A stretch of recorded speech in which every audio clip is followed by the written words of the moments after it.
a tendência do Bolsonaro é diminuir um pouco a rejeição, porque hoje ele tem a maioria, ele é rejeitado pela maioria dos brasileiros. Então, é diminuir a rejeição com essas medidas que foram tomadas, que eu falei desde o início. Na verdade, todas aquelas medidas eram medidas de compra de voto. O Bolsonaro está comprando voto, tentando comprar, pelo menos. Então, agora é preciso aprimorar o debate político nesse sentido de mostrar que esse auxílio que será dado neste momento, esse auxílio, primeiro, ele vai acabar. Segundo, ele não resolve o problema das pessoas. Porque é preciso deixar, assim, dar muita visibilidade sobre o que o Brasil era na época do Lula e da Dilma, e o que o Brasil é hoje. Então, você tá mostrar que o Bolsonaro, essa é a minha visão, o Bolsonaro foi responsável por uma ruína. Tá?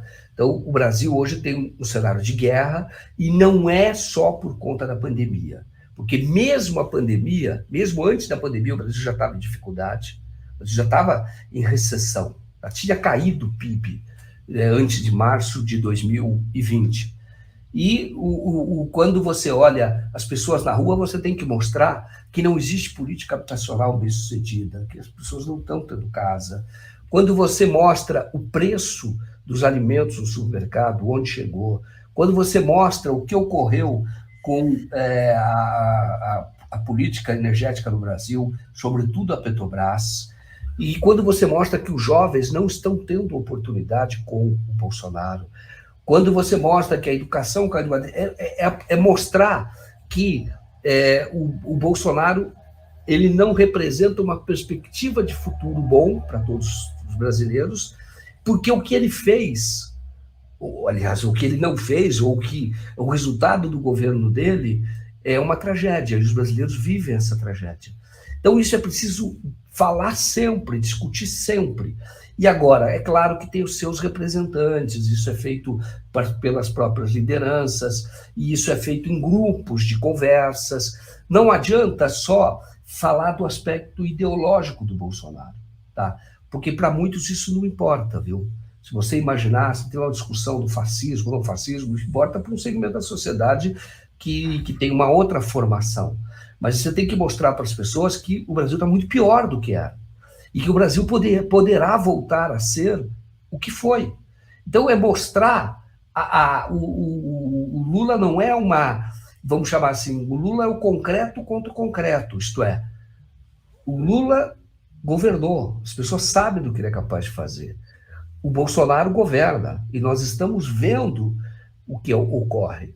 Então, não é uma perspectiva. Se você tivesse um outro candidato, falar, não sei, será que vai mesmo?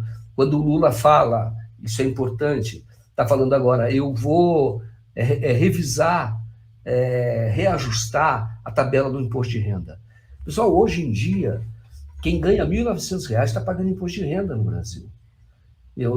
Isso não dá 2 salários mínimos, é menos de 2 salários mínimos. O Bolsonaro prometeu e não fez. O Lula, ele tinha prometido reajustar quando ele foi em 2002, ele demorou um pouco para reajustar, mas reajustou bem. Mas reajustou ali em 2004, começou em 2003, 2004 já reajustou, porque isso era um compromisso dele. E isso é que tem que mostrar. O Lula não é uma promessa vazia, tá? Se você imaginar, você fala assim, não, mas ele fala isso porque ele não sabe o que é governar. As pessoas poderiam dizer isso. Ah, não, mas o Lula fala isso porque na época de eleição as pessoas inventam qualquer coisa, falam tudo para ganhar votos. As pessoas dizem isso. Não é o caso do Lula. Então, eu acho que é sempre mostrar o que o Lula fez, a capacidade que ele tem de fazer. E mostrar, por exemplo, isso. Você imaginar que quem ganha R$ 1.900 hoje em dia paga imposto do governo. É um absurdo. É um absurdo. Tem muitos aposentados que não pagavam, nunca pagaram o imposto de renda, que pagam o imposto de renda hoje, porque o Bolsonaro não reajustou. E o Bolsonaro é um mentiroso. Ele na campanha dizia, quem ganhar menos de 5 salários mínimos, não vai pagar imposto de renda. Essa era a promessa dele. Então hoje estão pagando R$ 1.900. Quer dizer, quanto que é R$1.900? O salário mínimo é 1.400, é isso? Olha só que coisa absurda que está correndo hoje no país. E você tem uma classe mais rica que não paga imposto. O que eu quero dizer é que o Bolsonaro, apesar desta PEC, de compra de votos que foi aprovada, o governo dele é tão ruim que é possível fazer esse debate político mais qualificado. Um dos exemplos é esse. Quer dizer, quem é que não sente quando o cara está ganhando 1.900 e poucos reais e está pagando imposto de renda?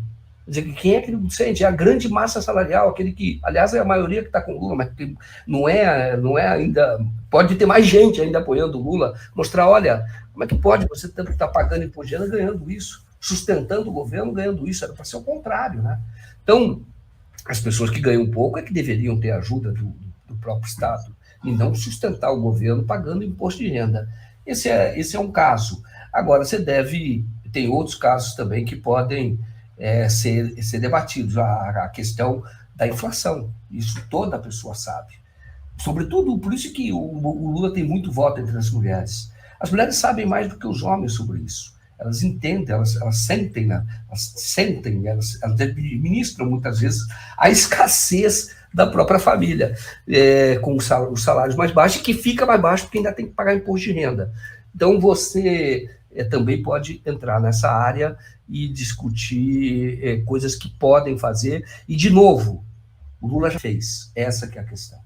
Não é uma promessa vazia, o Lula já fez. E aí quando vem, mas ele vai quebrar o orçamento, porque o Brasil vai gerar inflação, porque quebra o orçamento, é irresponsabilidade fiscal.